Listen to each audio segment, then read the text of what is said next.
بسم اللہ الرحمن الرحیم۔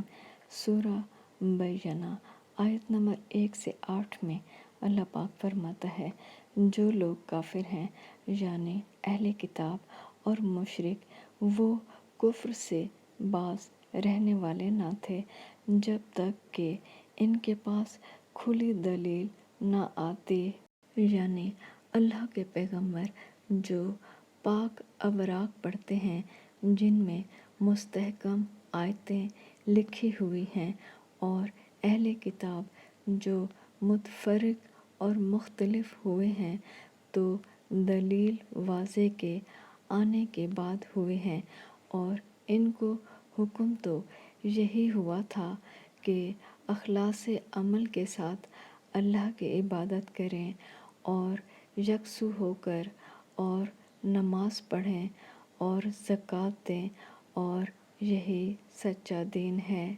جو لوگ کافر ہیں یعنی اہل کتاب میں سے اور مشرک، وہ دوزخ کی آگ میں پڑیں گے اور ہمیشہ اس میں رہیں گے۔ یہ لوگ سب مخلوق سے بدتر ہیں، اور جو لوگ ایمان لائے اور نیک عمل کرتے رہے وہ تمام خلقت سے بہتر ہیں۔ ان کا صلہ ان کے پروردگار کے ہاں ہمیشہ رہنے کے باغ ہیں، جن کے نیچے نہریں بہہ رہی ہیں، ابدل آباد، یا ہمیشہ ان میں رہیں گے۔ اللہ ان سے خوش اور وہ اس سے خوش۔